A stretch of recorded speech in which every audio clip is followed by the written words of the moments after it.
This is episode 66 of Double Cross Anime.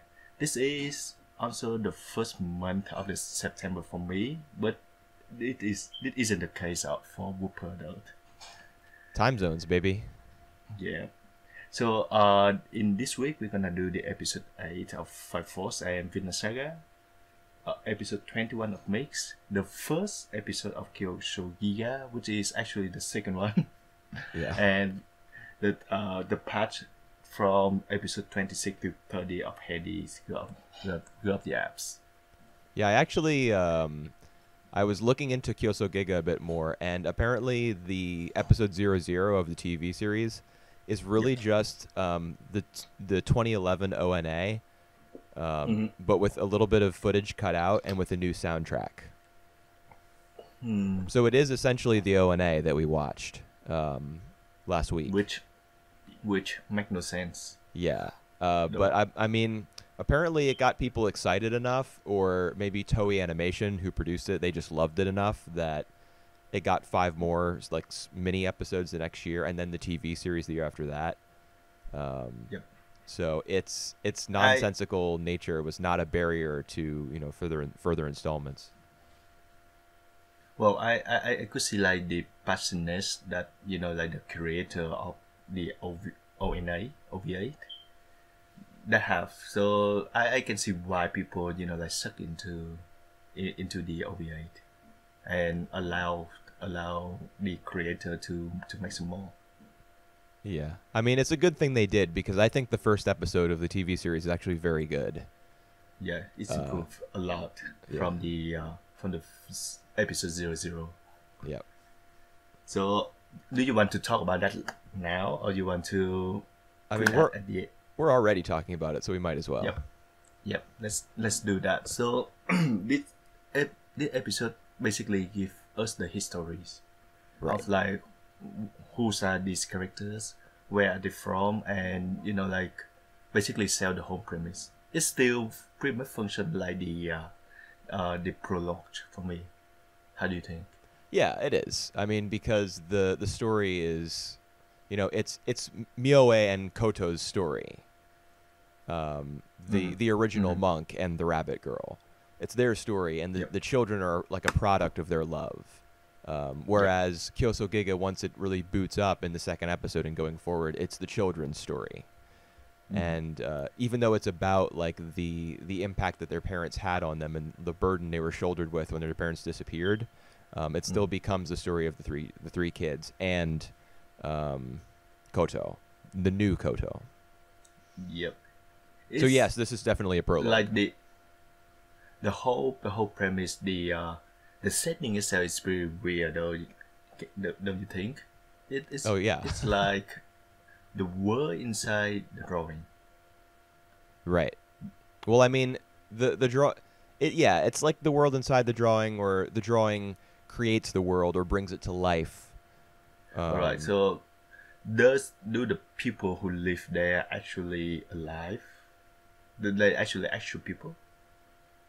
Are we actual people? Are we really alive? The people who live inside the looking class city.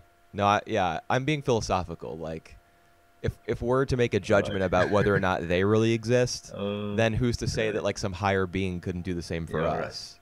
All right. So I mean, I'd say they're alive enough that, they have. Well, do they reproduce? That's kind of a big question, because I know they can't die, right? They can't die, but they can grow up. Actually, they actually grow up. Like the girl that the main guy Mia talked to, like when she was a kid and when she's actually growing up, not that much, but she did grow. Oh, that's so true. They actually can grow up. Right. Even Kurama and Yase, they grow up. Yeah, that's true. Mioe grows up as well. Mioe the second, because he was also a boy. He's a human. So he's the only human out of the three. Right. I'm assuming that he was born traditionally, like through intercourse between his two parents and the sperm and the egg and all that. Because the show doesn't make that explicit, but I think when it distinguishes him as being human compared to the other two, I think the idea is that he's like a product of their physical love. I don't think we know that for sure, but that's my hypothesis. Hold on. I don't think he actually their children. I think there's more like adopted him.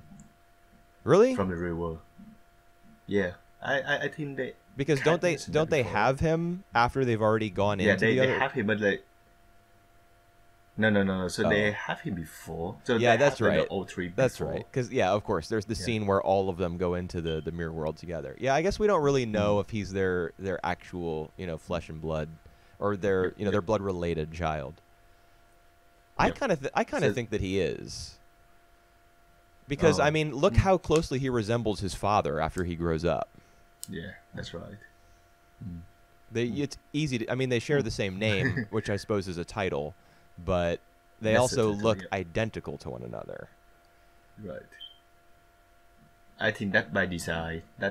He's supposed to be a replacement. But yes. Yeah. Nobody. There's actually a quote I wrote it in my notes. Nobody is born and nobody dies. In Mirror Kyoto. The world fixes itself. Right. Everyone comes back to life. Because nobody dies, and the world does fix itself, which makes it a perfect place for, people to be smashing stuff with hammers and throwing each other off of buildings and stuff. Yep. So the whole world it feels really fascinating to me, to say the least. So it just feels refreshing, we still can't make head and tails of what this world is like. It's vague. It's still vague to say. Well, I think there was actually a lot of clarity brought to Kyousougiga by this episode. Like as opposed to beginning in Mirror Kyoto, not understanding its relationship to the real world, everything taking place there, and then just things cutting off, and that's it. Whereas in this one, because it does function as a prologue, more so than the actual prologue. And it gives us the history and the transition from the real world to the new one. Now everything that happens here is grounded in our understanding that this place is very different. So it feels. I mean, even though it's still chaotic as all hell, the chaos is built into our reading of the show. So that provides some comfort, I think, as a viewer. Like, I'm not totally lost. I know to expect the unexpected. Yep. I actually like many of the themes this first episode have put so far. Like, the main character Mio, he's like we can see like the family bond between all these characters. They are fun of each other. They spend a great time to each other, and the way that the parent leave an impact to the children.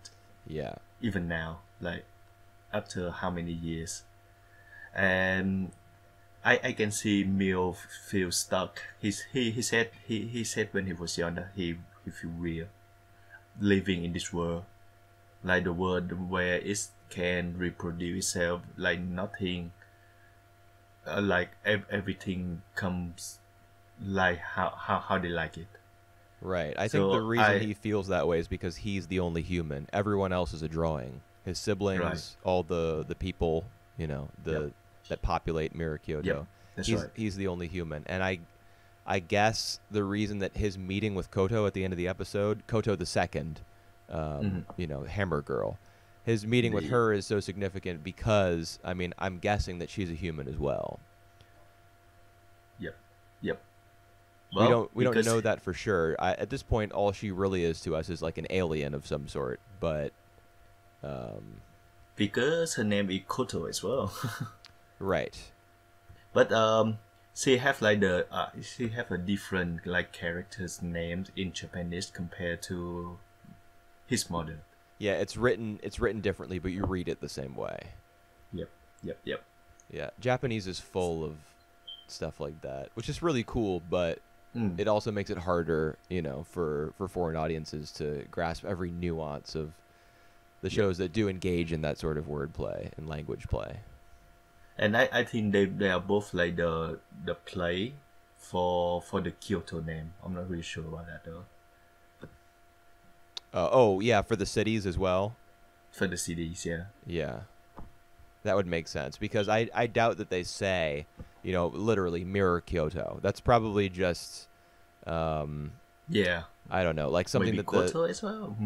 that's something that like the fan subbers did, or even just the official subtitles would like make that distinction for the audience because we wouldn't be able to do it, not knowing Japanese. But I'm gonna keep calling it Mirror Kyoto because that helps me. Yep. We might not even need to though, because So- most of the show takes place in Mirror Kyoto from this point on, right? Right, that's right. Spoiler. Yeah, we'll figure out what to call it. We're not going back to the river. But there is still like some dimension hopping that's gonna happen like towards the end, I think, because there's that whole plot with like, they go to the moon. Even in this episode, the moon was somewhat significant. Like Right. Do you know the story about the rabbit in the moon? It's like a famous folk story in East Asian culture. No, I don't think that I do. So like there is a rabbit in the moon and waiting for love or some sort. So I think that is meant to be Koto, who Lady Koto, the mothers who fall in love with the priest, with the monk. Right. And in this episode, Koto the Second, descends from as a red star. She descends from the moon, and crashes into that tower where Mioe later meets her, or the tower, or that where was she exactly? Yeah, I would say that the tower. There was like a lightning storm, and she came down as a red star. Yeah. So it's linked somehow to folklore, Asian folklore. Mm-hmm. And I'm sure that's not the only. Because multiple characters are like priests in this series, and there's the whole plot with the Bodhisattva recognizing the rabbit's love for Mioe and like granting her wish to become human.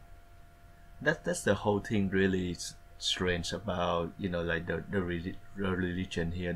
We have like all sorts of religions, priests, the Buddhism, and maybe the I don't know, man.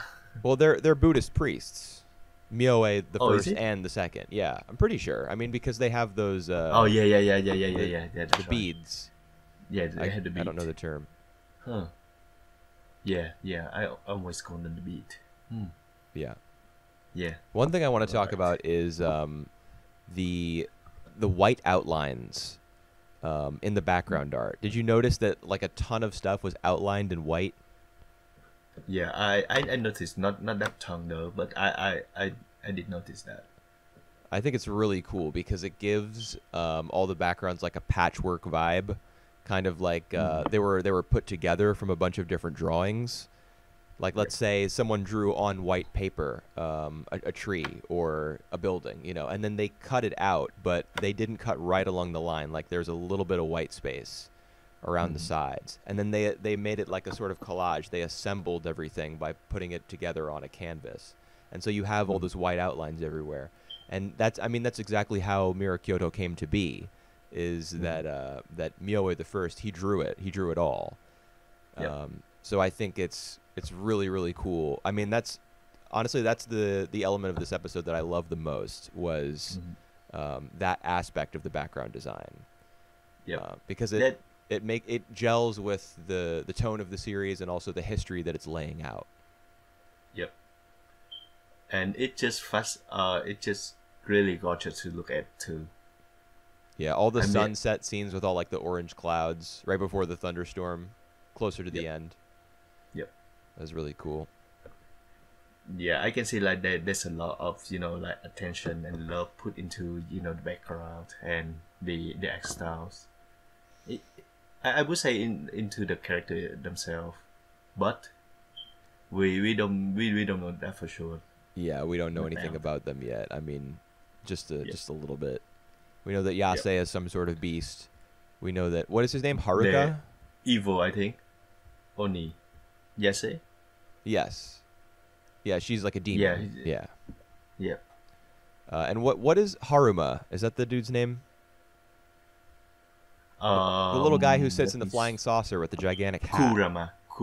Kurama with a K. Kurama, okay.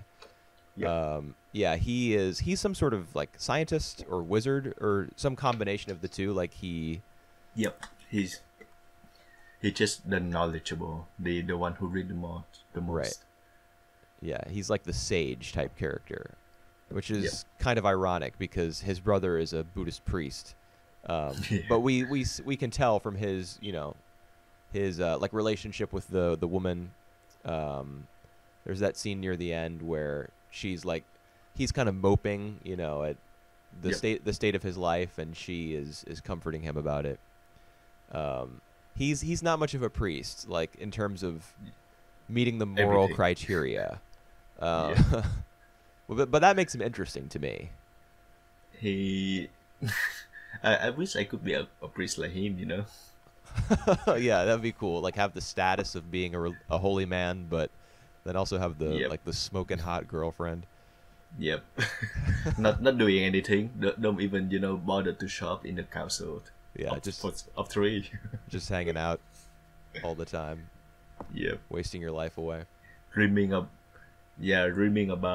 living that place. He feeling stuck. That's the one thing that I can say in this episode. Right. And you mentioned that he's dreaming. We do see a dream actually of his as he falls asleep at his girlfriend's her house, her apartment, whatever. And then he wakes up right before the lightning storm. But between those two, yeah, that's the thing. That was the one part of the episode that was like pretty opaque to me. I didn't know what to make of it. But it's so different, and in my opinion, so much better to keep that like contained to a small dream sequence as opposed to an entire episode where you're like, "What's going on?" Yep. So I'm intrigued by what he was dreaming about. The significance of it. I don't even remember what his dreams about. Neither do I, and I didn't take careful notes. On what it was that he was seeing or imagining. Yeah, but I mean, if I think of it, I think I would, after watching the series this second time, going back to it and seeing, what sort of stuff was being foreshadowed there, that would be interesting. Yep. All right, so I think this first episode have done a pretty good job of like selling the series for me.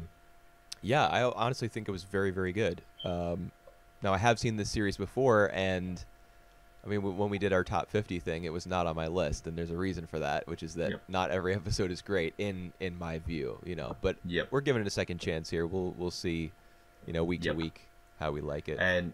And now the whole formula is changing as well. So now the Koto, the main protagonist, come into the pictures, and let's just say she make the series more different than this first episodes. Yeah, she and her two, whatever they are, her friends, and Un, the red and blue little spirit guys. Yeah, they're gonna familiars. Yeah, they're gonna start doing their thing. Right. So we'll see what the show's like once they stick their feet in. Yep.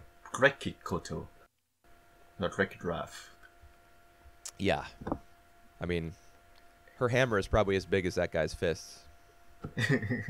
True. All right, let's get into the next show then. Mix. All right. Sure. I just watched Mix actually. I just watched Mix as well. Because I wait for Kami's release. Oh, right. Which is honestly very close to Horrible Subs, but I think they fiddle with the audio somehow, so it's the levels are more to my preference. But anyway, all right. What did you think of this episode? I think it's alright. It feels a bit awkward to for Messi team to win, for like in a very last round. Yeah, but it's alright.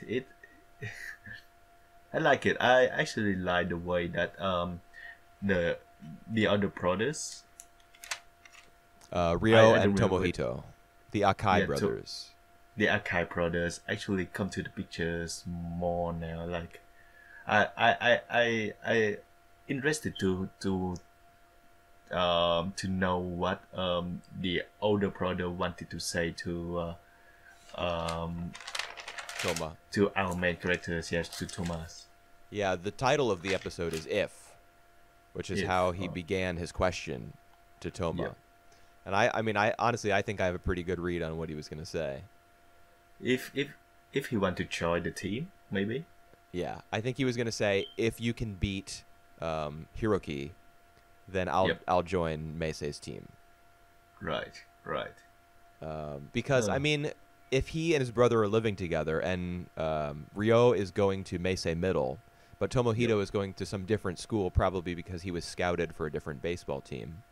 Yep. Then I'm sure. I mean, it would be possible for Tomohito to start attending Meisei. You know, I don't know what the zoning laws are like in Japan, but if they live so close by, then, and I mean, I'm sure that he would love to play on a team with two of the strongest players of their like the freshman year, the battery, because he wants to succeed. You know, he wants to beat Hiroki, and anyone who can do that is probably going to earn his respect.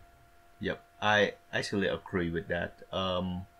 That would come a bit too hard for the younger brother though.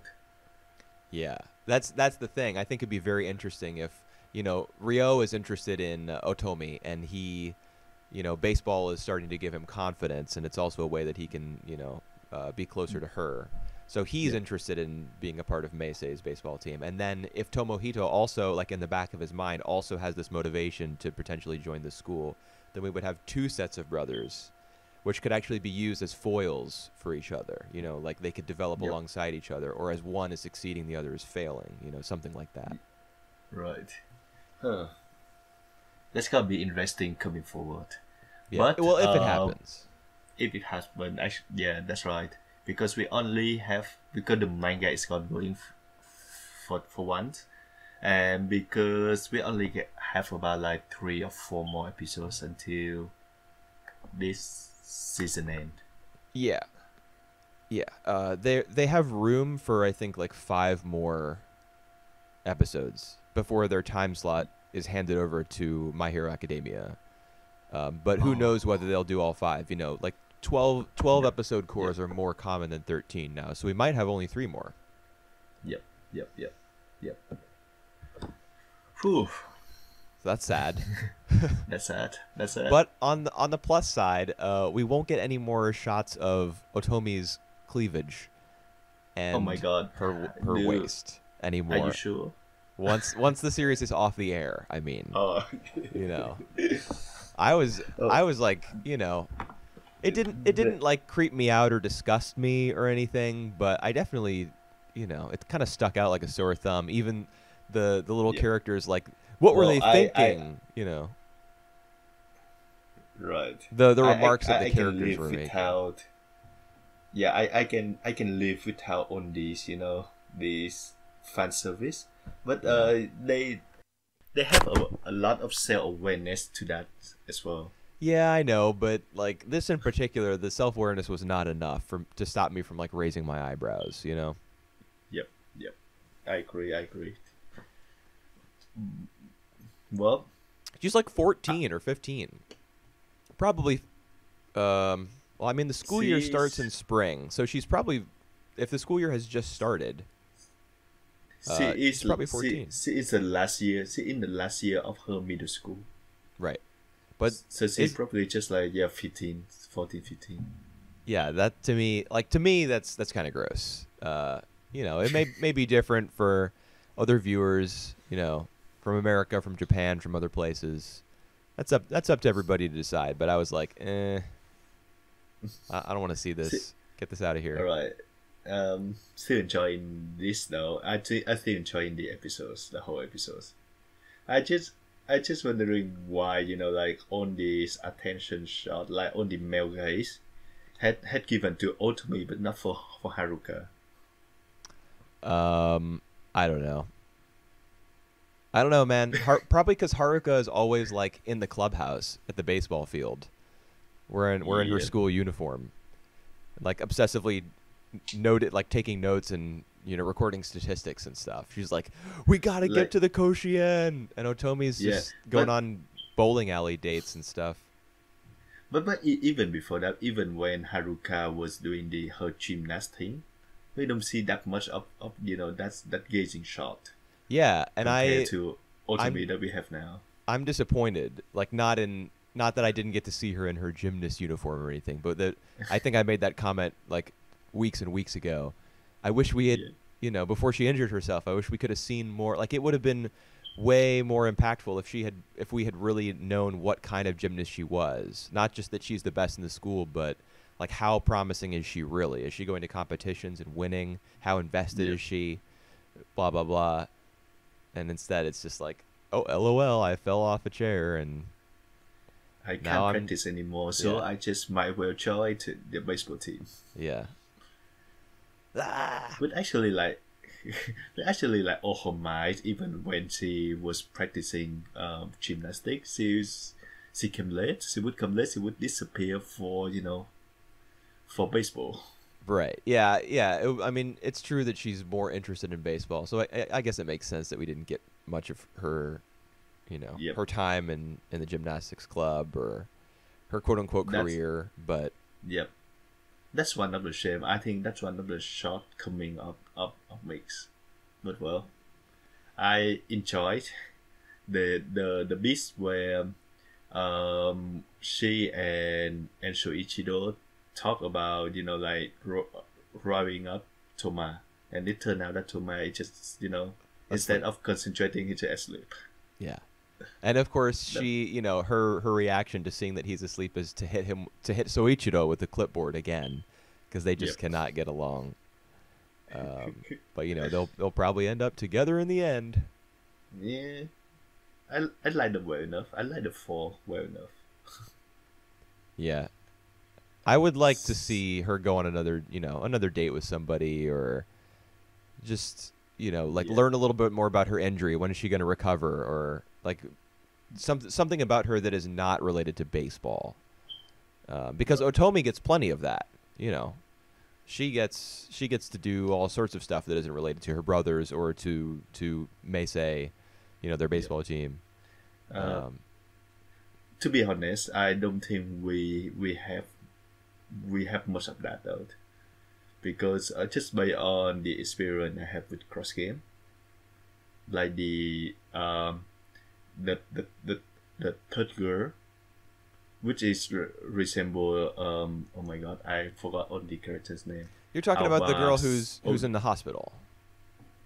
Wakaba is the girl who dies. Alba is the sister, the younger sister. And you're talking about the third girl. Yeah. Well, she's always in the hospital, right? Or was that just at the end? Just at the end. She always in her ramen shop, and then she come to and then she come to the main characters. Oh no! She came to Alba family's business to work there as part-time. Right. Yeah. The it's like a cafe or something. The cafe. Yeah.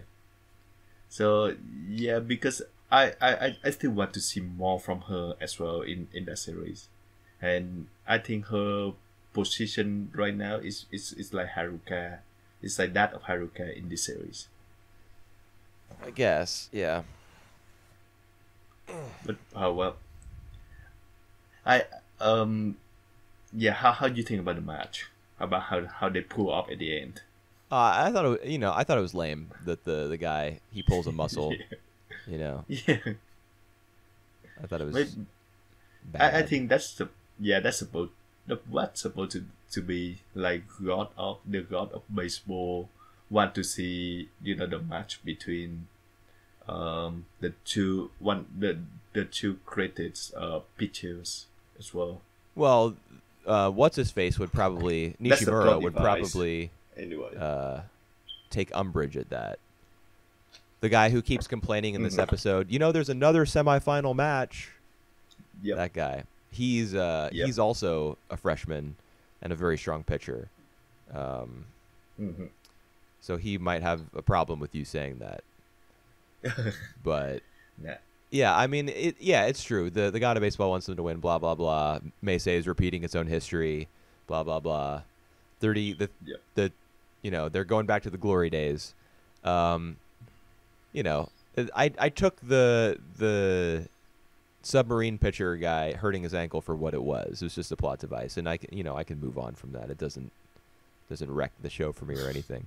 But it is kind of lame. Like if their season had stopped there, and that had given Coach Goro like motivation to actually from the very beginning of the next year like really work to improve his team.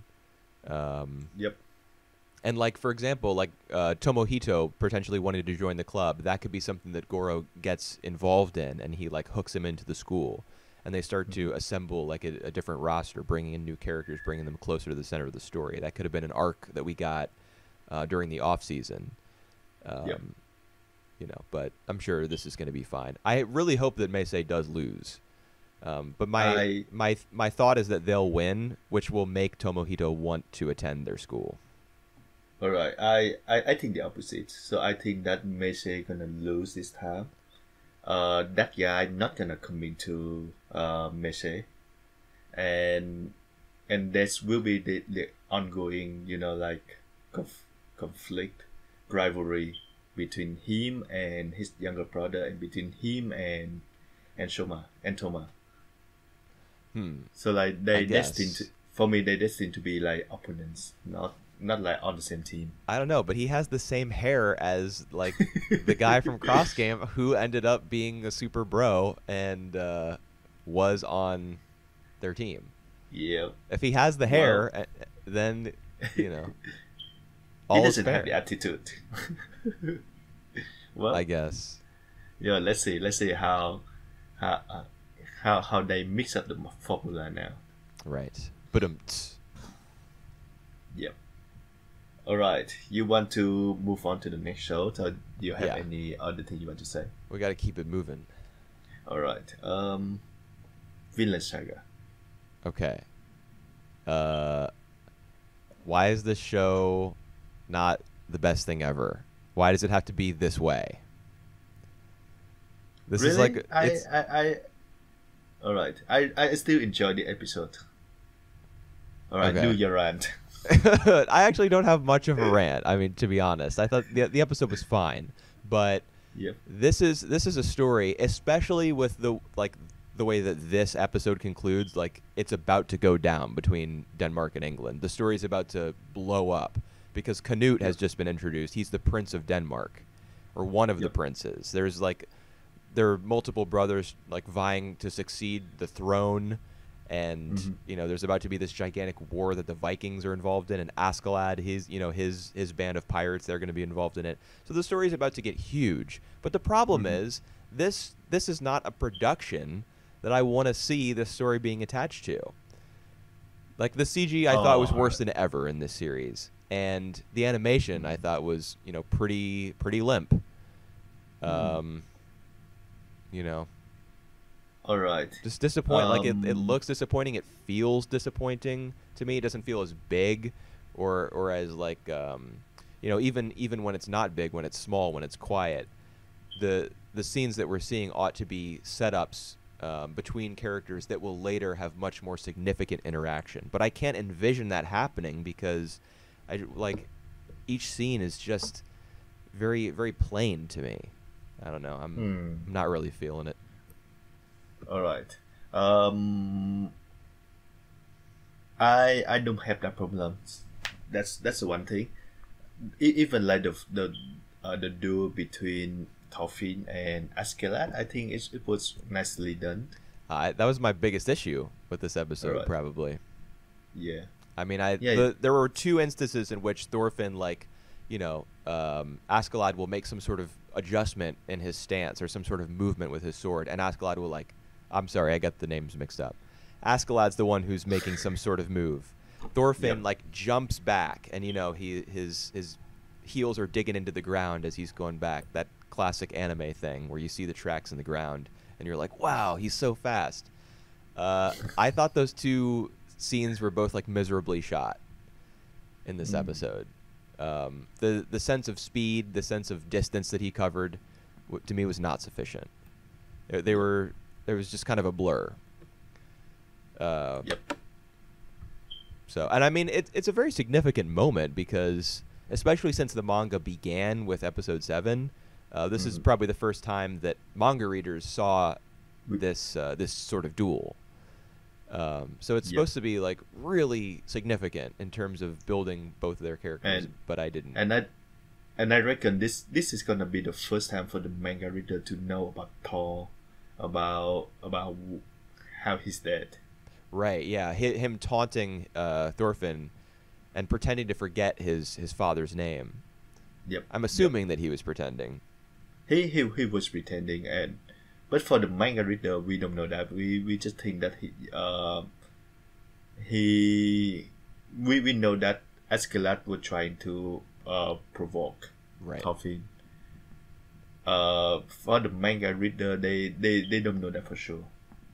Yeah. So I think I still think it's pretty good. It's a pretty good build. The story is a bit slow this time, but I'm sorry because it's gonna get big. Right. Yeah. I mean, I'm down with very slow introductory prologue sort of, chapters to an anime series. If I feel as though something much greater is coming down the pipe. Yep. And that's undoubtedly going to be the case with this series. But I would also like for these these opening chapters, these opening episodes to carry a little bit more impact. Yep. And like the CG, there was one particular scene, dude, where the CG on the ships was like so bad. It's fine. They're huge ships. They got all the men rowing. They got all the shields on the sides. You can't animate that with traditional animation unless you use some sort of framing technique like they did in the Cell era, where you just have the still image of the boat, though the water's moving around it, something like that. But man, there was one moment that just made me like angry at how bad it looked. Just one particular 2 or 3 second bit where I was like, oh god, make it stop. Right. One thing that actually is really intriguing me, because I have been thinking about that for for the last few weeks, like whether or not Askeladd is doing this out of greed, out of want to get all the monies and stuff. Well, I think we got our answer in this episode.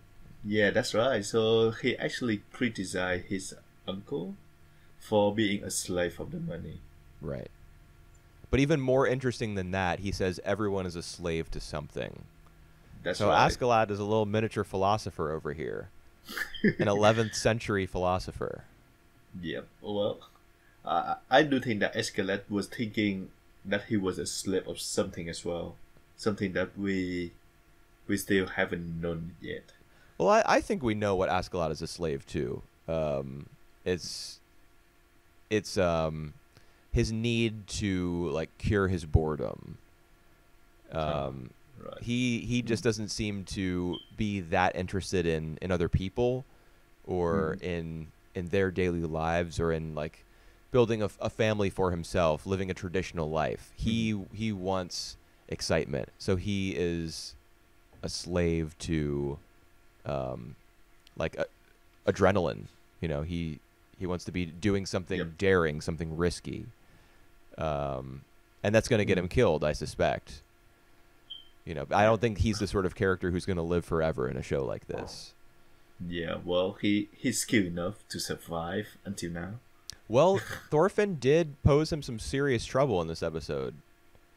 Thorfinn's young, he's fast, he's strong. Askeladd notes out loud, man, I'm getting old. Like, He's Yep. feeling his weakness, like creeping up on him. And I think that that's probably what's going to be his undoing, is that even as he ages, he's going to continue to take on the things that maybe he shouldn't, because he's like a junkie, you know. It's like a drug for him, in my view, like living dangerously. Yep. But Well, I think he probably recognizes that about himself on some level. He seems like a very smart individual. yep. How do you take on the new characters, the new girl? I don't know how significant she's going to be. I mean, I know she does have that exchange with Thorfinn, and so if you're put together in a scene one-on-one with a major character, then you must be somewhat significant. But her name is Hordaland. I don't know. Like, Yep. I don't know. The thing that makes me doubt that she's going to be too significant is that we're about to go to war. So Uncle Gorm, that being the head of this village that Askeladd is like, he apparently spends the winters there. They'll probably go back there at a certain point, because that's like sort of a home base for Askeladd's crew. But they are about to like join up with Denmark and ship off, and they're going to London. Isn't that what the narrator says at the end? It's going to be the Battle of London. Yep. Yeah. So I doubt that she'll. I don't know. Be that significant. Yeah. Love interest for Thorfinn or something. I don't know. I don't know. Like, it is significant that she's a slave because of the lesson that Thor's tried to teach his son by purchasing the slave's freedom before his death back in the first episode. Perhaps Thorfinn will do the same thing at some point in the future. I think that would be kind of poetic. Perhaps not even remembering what his father did. He would just do it as well, indicating that on some level the message did get through to him. Yeah, I doubt it though, because she make it clear that even if she break away, or even if she like in that sense, if she was given a freedom, like everywhere she goes will be the same, except for that land Vinland, which is basically just a fantasy right now. Well, it's a real place based on like Leif Erikson, his account. But yeah, it's so far away that it might as well be a fantasy. So yep. I mean that. I think. Go ahead. I think that we could draw a parallel between her like upbringing and to that of Thorfinn as well. How's that? So she come from the rich family. Thorfinn wasn't come from a rich family, but they experienced the like the sort of freedom, the sort of like carefree life, until like this tragedies comes and strike them and make them face with the like the real life, right? The harsh life. Yeah, they were both ripped away from their parents and put into dangerous this world. Like basically. terrible circumstances. That is true. So so I think that make them like having a chemistry to each other, like they understand the other pain, but I don't know how significant that would be in the future. Maybe nothing. Yeah, I don't think it'll be nothing, but it'll be a while before we get any sort of payoff or further interaction or whatever. Right. I mean, it's true they do have that similarity, but as far as it being a parallel between them, it is on some level, but they definitely do not see eye to eye right now, because Thorfinn, he looks down on her, and he makes that clear, actually. Yep. I would never be a slave, and if I were, I would just kill my master. I'm sure that's what he's been conditioned to think, and even conditioned himself to think in order to survive. But she hasn't been desensitized to violence and to like horror the way that he has. Yep. All right. So I guess like starting from the next episode, the epic battle gonna be start. Yeah, you ready for the CG? Yep. You ready for the CG armies? Hopefully it's good. No, no, I'm so disappointed. Well, Even if you put the CG aside, I really don't feel as though I don't know. I was really impressed with the background art the first few episodes. mhm. Even that is not really wowing me anymore. I just I don't know. Like the fact that it's being directed by the guy from Wit, who was like the 3D director for Attack on Titan. I don't know if he has the chops for this. Yeah. Well, I still enjoy it well enough, and I still feel the epicness of of the whole story. Like even down to like that characters, the new characters that we see this week, all the news character actually. Uh, this is like some story that we know before. That I mean like they just make um I think maybe that's why it make it epic.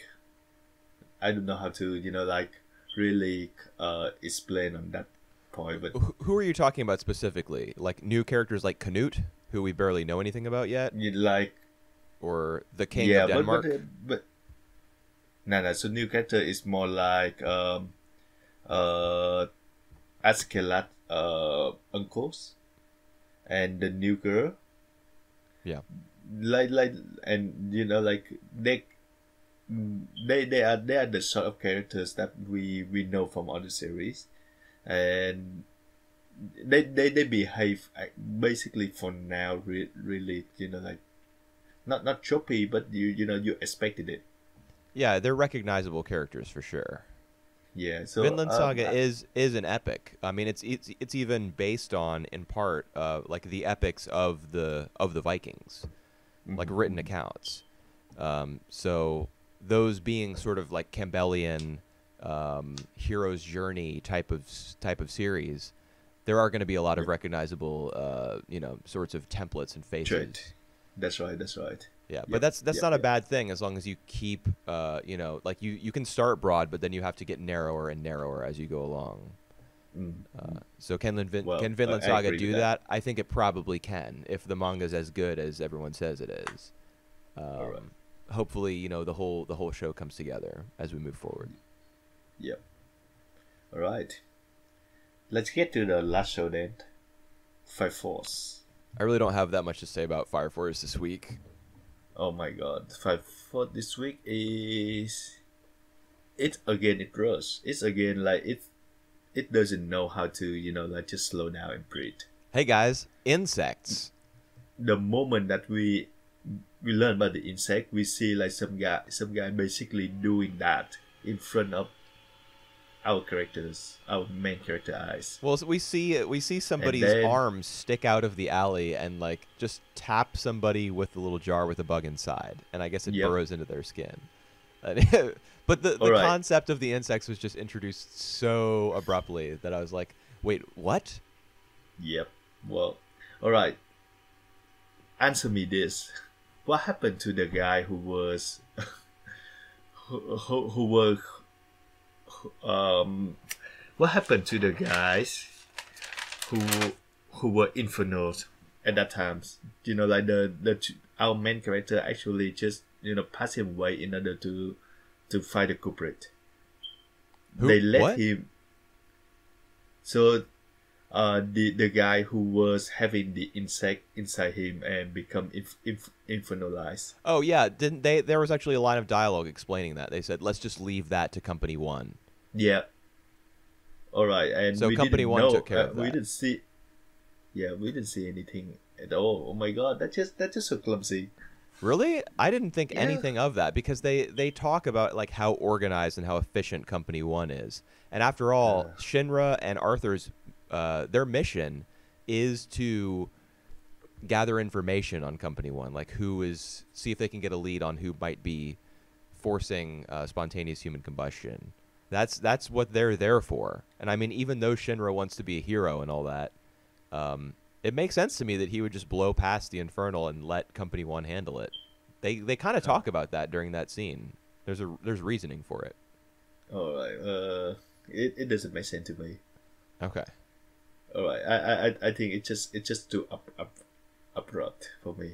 But well, and then we see we see the red herring, which is Or should we call him the blue herring? Karim. Because of his hair. The blue herring. Yep. He literally has blue hair. Blue herring. Ha ha ha. We can call him that. Okay.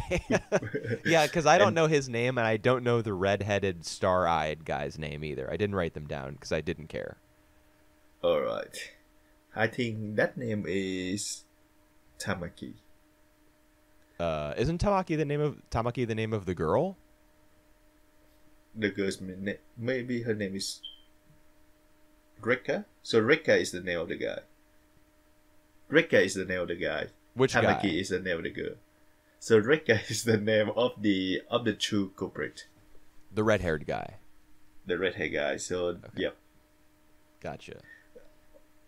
Yeah, it was And pretty convenient how Shinra, like, you know, he goes down. We get that lovely 3D sequence of him going through an alleyway, which I hated, you know, but whatever. And then at the end of the alley, at the dead end, there's like there's two guys, you know, like, oh, which one of them did it? How convenient that there's just two, and you know. Yep. And so and he had like it has to be one of them. 50%. He had like 50% chance, and he make it wrong. He make the wrong choice. Yeah, it was like, I don't know. It even felt like we as the audience were being boxed into an alley by the show taking that route. Like, oh, it's one of these two dudes. Oh, wow, okay. Well, this is really not an exciting development in the story for me. Like, okay, I guess, well, one of them is going to be innocent, and the other one is the guy, and now we just have to fight him. You know, there's nothing, like, it should be more intriguing, because this is sort of espionage that they're conducting here. They're infiltrating another company under the pretense of, like, learning more about the Special Fire Force. But really what they're doing is spying. So can we get, like, a spy arc here? Nope. It's just one of these two guys. That's lame. Yep. That's really lame. And the way that guy Rekka trying to blame Tamaki, and I just don't get what he doing, like at the end. So why is it so obvious? Like why he want to blow up some kids so badly, you know? Well, he's talking It's about so, what? It's just so convenient for me. Like all the plot are very very convenient. I think one of the issues is how much overacting we get from the red-haired guy. I thought that there was actually a big issue with that scene, which was that the vocal delivery did not always match the animation. Not in terms of, like, the lip flaps, but in terms of the character's, like, posture and expression. Sometimes when he appeared to be, like, really crazed, his voice was kind of subdued. And on the other hand, when he seemed to be delivering a line a little bit more quietly, visually, the character on the screen, the guy was screaming. It didn't match. And that was a real problem because his character is so over the top to begin with. Like, that if you don't get a similar performance, then you're going to just think that he's a nut job, which he is.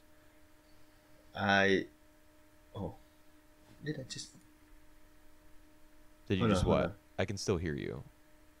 All right.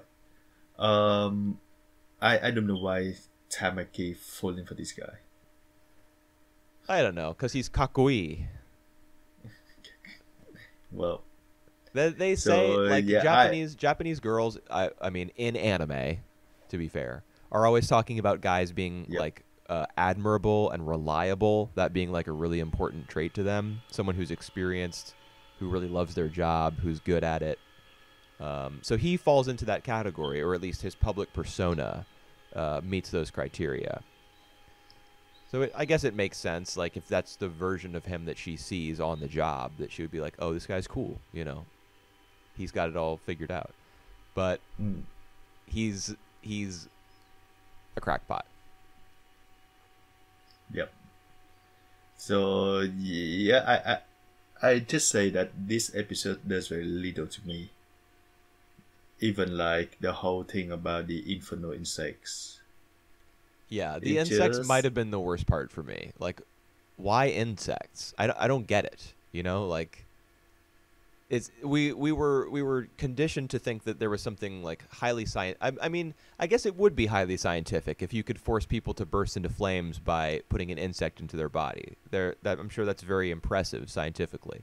But like the fact that Hibana in Division 5 was so deep into like human experimentation and stuff made me think that the way that they were forcing people to explode would be a lot more, I don't know, the method would be a lot more sinister or and like sinister and subtle. But instead, like a guy's literally holding out a jar with an insect in it. I don't know. I just don't think it really has any, there's nothing impressive about that to me. But let's see like how the plot gonna be, you know, like how it's gonna develop now. Because what this guy does, this guy want is to get the insect into one of the kids, so that the kid can sustain the being the infernalized. Yeah, he wants to find a child who's going to be a quote unquote pilot light for the evangelists, which is the group that he's serving. I mean, evangelist being like a religious term. So Company 1, I can't remember if this has been made clear already or not, but Company 1, you know how all the companies have like different backers in the government that or in the church, I think. Yeah, so the church is backing Company 1. So there's some sort of scheme going on there. But honestly, at this point, like I don't have any faith that that is going to be interesting when they start exploring it. Like the whatever the church is up to. I don't see that as being like, "Oh my god, what is the church doing? What's their big plan?" I'm not really that interested. Yep. Well, I mean, yep, me too. Well, so yeah, still the characters, especially the female characters who always treated very badly in this episode, they are really attractive. Hold on now. What about Mix though? I think what Mix did to Otomi was actually like worse than like, because that was literally just the camera panning over her body as opposed to it being part, you know, quote unquote part of her character. Like what's her face? Tamaki has like the lucky lechery, whatever the official subs say. At least like as sexist as it is, you know, just to be real, at least like that's kind of a like a quirk of hers that the show is continuing, as opposed to just being like, let's put a shot of her ass on screen for 5 seconds. Yep. And being aware of that. Oh my god. So yeah, they both terrible. Yep. But you know, it's whatever. Like that stuff, unless it gets really, really distracting, I can always move past that. I mean, I feel as though I've seen enough anime that I can just be like, oh, you know, I'm watching anime right now. Yep. It's part of the deal.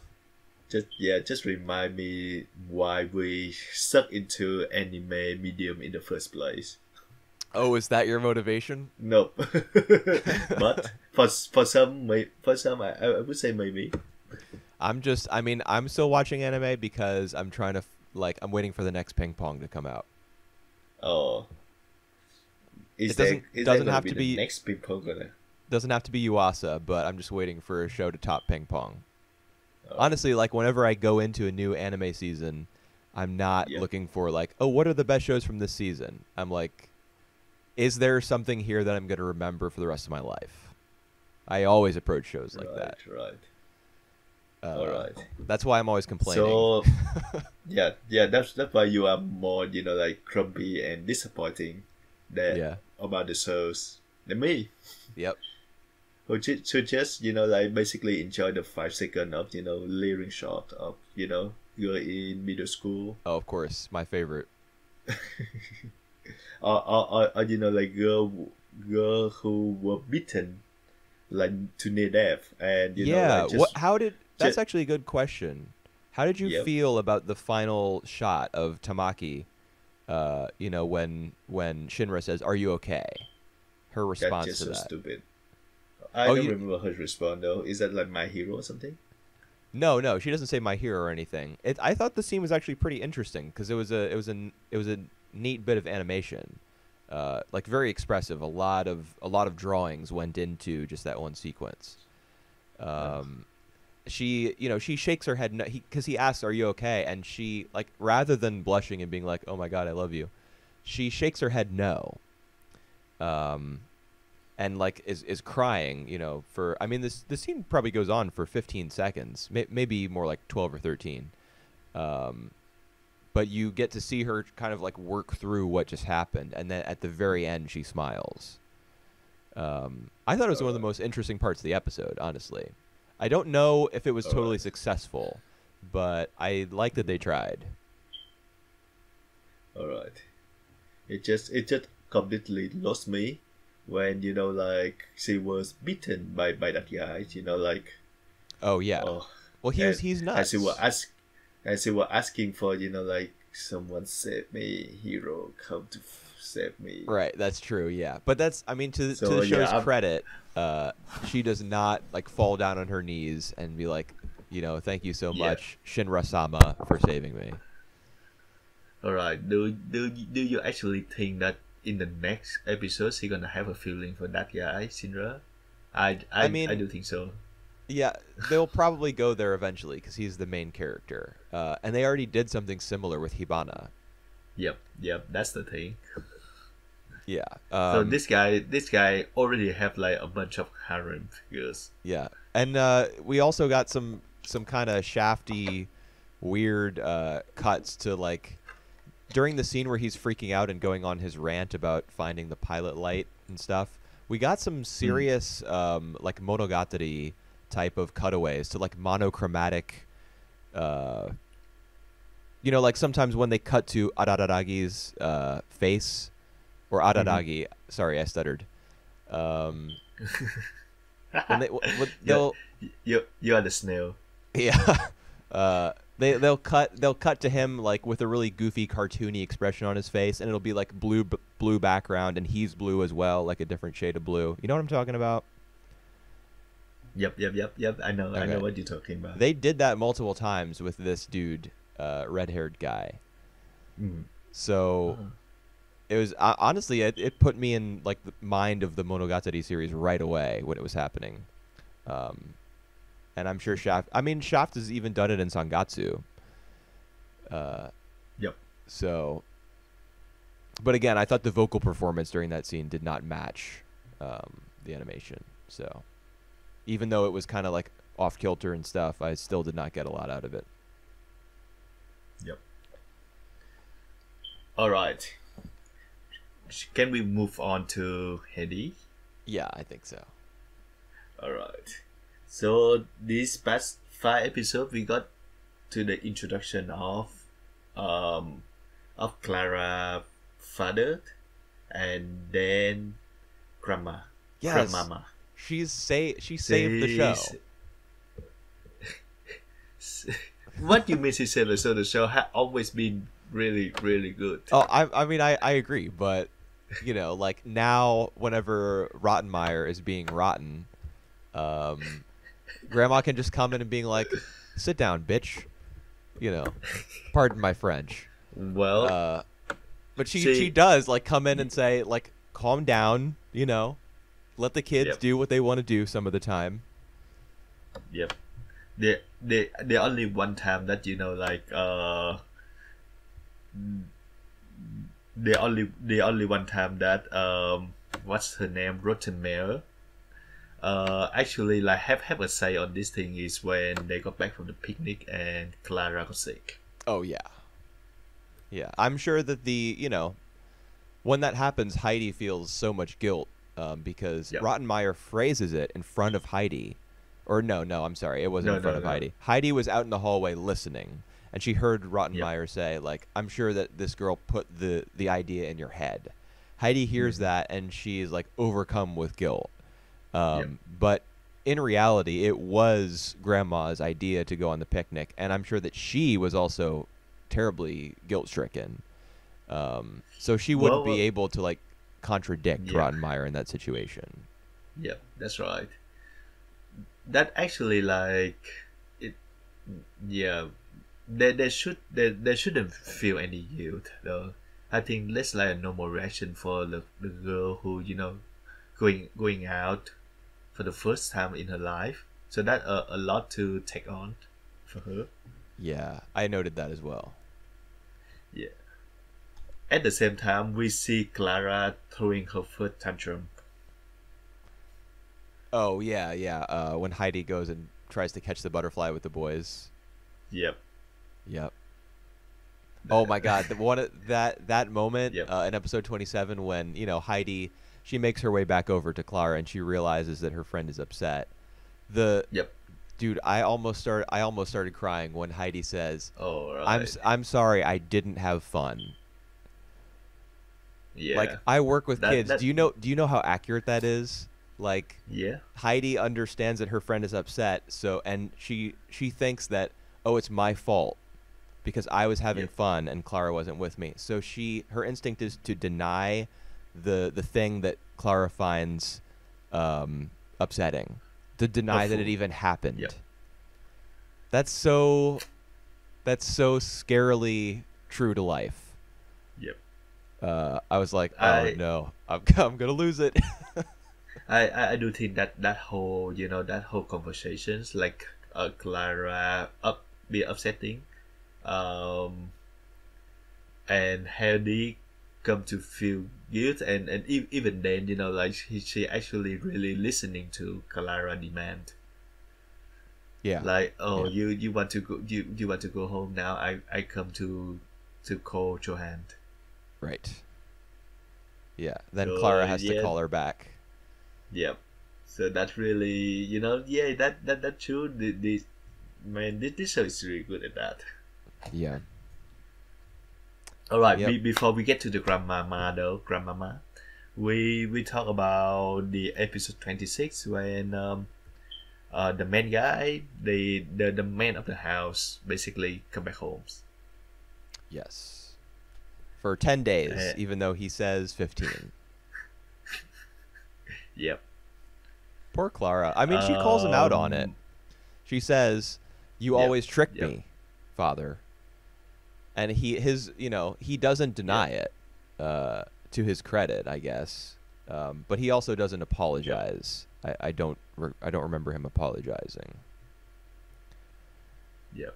Well, But he have to he does seem to care about his daughter, even though his priorities might not be in the right place. So Yep. he's not a terrible father. I mean, maybe he is, Yep. to be honest.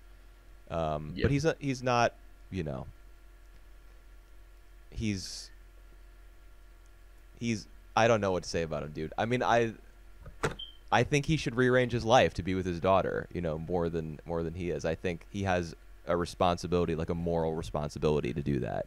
But all right. his Why? daughter does love him, Yep. So why do you think that he's rich? Why do you think that he can afford like 3-4 maids, like not maids, but like 3 to 4 people, just doing the housework? Well, hold on here. Because he work. No, hold on. Alright. Let's not Alright. fall into the trap of the people who work the hardest make the most money. That's not true. Yeah. That just isn't true. Yep. I mean, Yep. certainly there are rich people who became rich by working harder than anyone else. Yes, those people exist. Yep. But that's just not true Yep. across the board. And that's a lie that people sell to us in order to get us to work really hard. Yep. Yep. All right. Seize the means of production. Yes. Well, and what else? He actually at first concerned about Heidi through what's her name, complaining all the time. Rottenmeier. Yeah. Right. Oh, she's so she's so mean. Yeah. Well, she's like devious. Yeah. She sees an opportunity to create an ally out of Herr Sesemann, and Yep. is like, she tries to poison his mind against Heidi as soon as she's able. Like you even see, she says as soon as he steps in the door, "I'm sorry to be bothering you with this right after you've gotten home, but Yep. blah blah blah blah blah. Heidi's crazy and she's weird." Yeah. And he's like, hold up, let me see my daughter. Yep. That's um and Heidi actually come around like she basically go around the town in order to get like the coldest water in the fountain. Yeah. Very nice of her. I actually thought that was very strange. I would be concerned if I Yeah, were well, Rottenmeier. I would be like, that would be like a warning sign to me. But seriously, that she's not able to judge. sorry. Hello? Go on. Okay, if she's not able to judge that, like, if she's not able to weigh the need for cold water against the time that it will take to go find some outside the house and the danger potentially of being on your own, if she can't like make that decision, that is a problem. So, Alright. but she made it back safely. Somehow. There is no All way right. that, I mean, when is this show set? 19th century? Is this the 1800s? There is no way that 19th century, wherever they are, I can't remember, is that safe, just in general. Yep.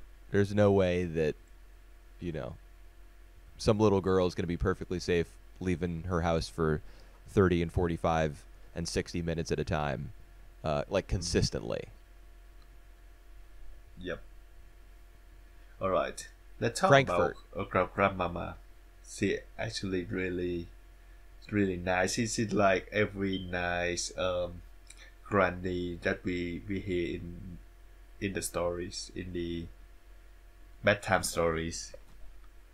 Yeah. She's just that good, What did you think of the bear costume? That is fun. That's just a bit wonky. But it's fun. Okay. I thought that she might be like beginning to like that she might be in the early stages of some sort of disease like Alzheimer's or something. I mean that they wouldn't call it that back then. But I thought that it might be a signal that even though she is kind, and Yep. that Clara loves her and that Heidi can learn to love her and all that stuff, that she might be ill. And that she might have to leave soon because her condition might start to worsen. All right, like how ill? Like ill What sort as of in condition? like a mental condition. Like Right. she's perhaps like regressing to her childhood, and she's not able to. Her memory is starting to fail her, and she's starting to act strangely. Like her grasp on social situations is starting to slip away from her a little bit. The sort of things that start to plague some older people, as they reach the end of their lives. Yep. I thought that the bear costume thing might be a sign of that, but it doesn't seem to. I mean, we still don't know like what it is exactly that's causing her to need to leave soon. Yeah, that's I doubt right. I doubt that that's the reason, but that is kind of hanging over the show right now. That might be the reason though, because like there is no other urgent things that she need to do. Maybe Well- because we don't really know about her situation. Right. Yeah, we don't know enough. I mean, at this point, I think she's pretty lucid. She seems to be Yep. pretty mentally sound. Now that we've seen more and more episodes, because that was just Yep. my impression from the moment she was introduced with the bear. Huh. I mean, it may actually be a physical problem, or perhaps Rottenmeier is Yep. forcing her out somehow, or I don't know. Like maybe she has another obligation at Yep. at home. Yep. So it's something we just don't know what it is. And the good thing is she really paying a lot of that attention to Heidi. Yeah. And like even when Clara taking a nap at lunch, she spends some more time with Heidi. Yeah, that's She true. she's the one who encourage the girls to go outside to go picnic. Mhm. Like actually she like the kind of figure that they need. She actually the best thing about her, she actually encourage Heidi to read. Yeah, that's true. Although she just miraculously learns between episode 27 when, she reads her the bedtime story, and Yep. she, grandma leaves the book in bed with her. At the start of episode 28, she's reading. I want to see some learning happen, but no. That's a miracle. That's a miracle. I mean, there was probably some sort of time skip, like, I don't know. I don't know how long. I think it's more like I think it's more like because Heidi just listened to the story, so she know what it was. Right. Yeah, and that's like a lot of parents think that their kid knows how to read early on, but they have just memorized stories, or words. They're not actually deciphering them. That's right. But I mean, I don't know. I kind of got the sense when Heidi was going through the story that she was putting things together a little bit. Like when she got to a word that she didn't recognize, it wasn't just that her memory was failing her. She was like trying to keep going and like looking at the word, trying to figure it out. So she is actually starting to read, I think. That's right. And because like later on in the play of the Red Riding Hood and the wolf, they're actually reading from the context. Oh, when they do the puppet show for Clara? Yep. Yeah, that's right. Yep. Oh, I guess I missed that. Was there a script that she was reading from, or a book? Yeah. She was reading from the book, and she actually like read one of the line from Grandma. Oh, that's right. I remember that. Yep. That's so cute. Yeah. So, yeah. So she actually can take a hold of reading right now. So she improve.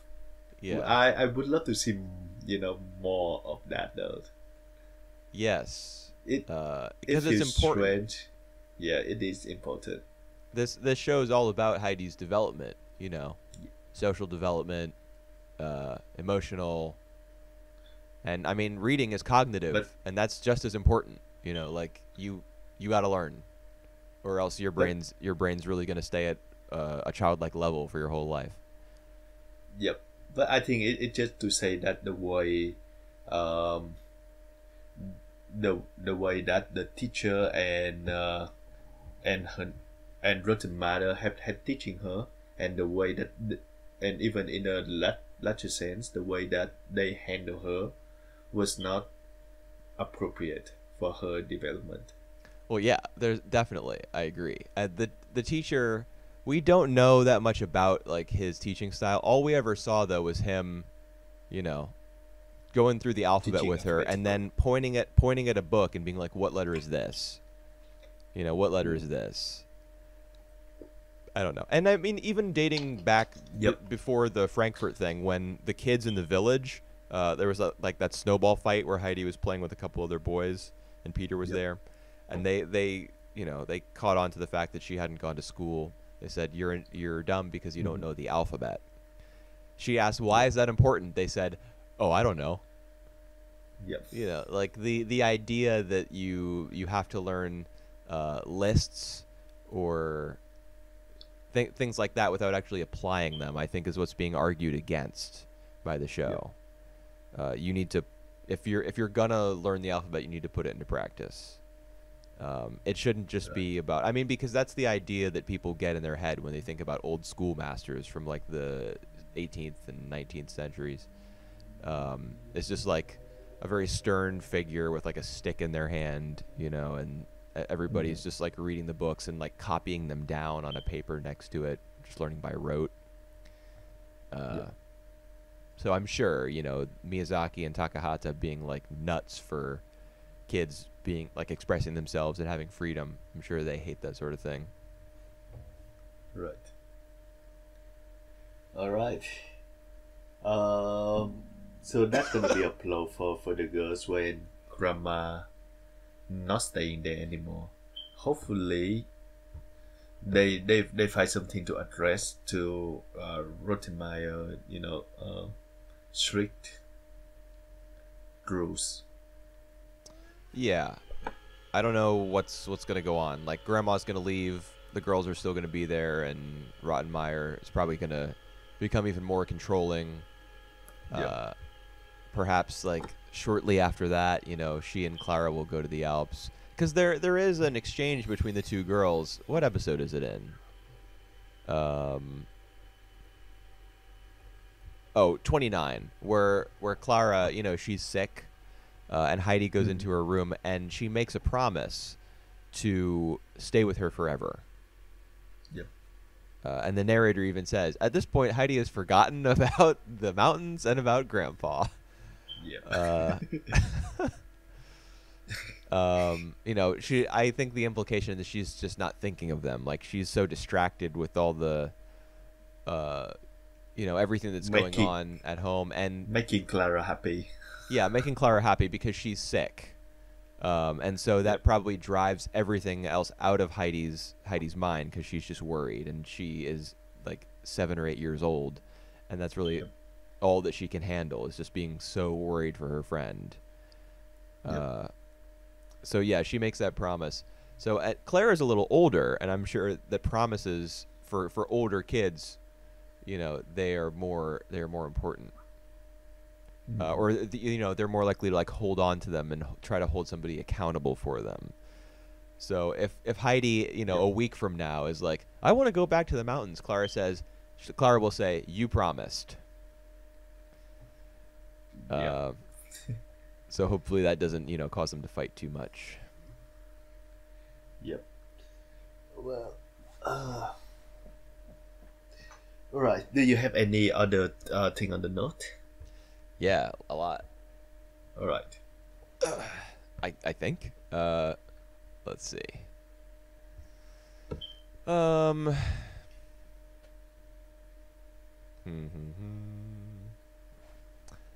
the stuff that Grandma does to have fun with the kids, I guess, is worth mentioning. We already talked about the bear costume and whether she was insane or not because of that. Yeah. But there was also the glasses that she set out, like with the different amounts of water in them. So and there's the reading that she does with Heidi, and the rock paper scissors game where you walk up 5 steps if you win around. Honestly, a lot of the games that she plays seem to be like very direct. Well, they actually seem to be very tailored to child development. For example, the glass thing is bringing music into the fold. It's bringing in just the idea that sound can be altered by different shapes and volumes. It's active. The kids are able to participate in it. It's not just something they watch. And the rock paper scissors game, it has there's also a physical component to that, and that you get to walk up the steps.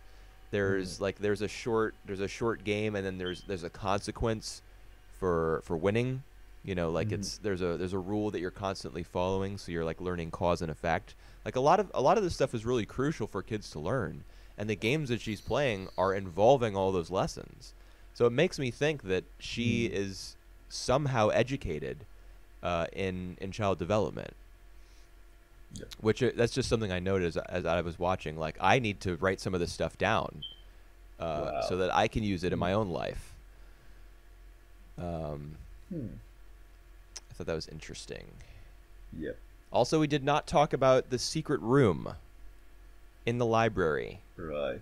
Where she takes Heidi. I just think that, it feels fascinating, but I just feel like it's just not that important to the story. Yeah, I felt the same way. The xylophone soundtrack that plays when they walk into the room, dun dun dun dun dun dun dun dun dun dun. It was very wimpy.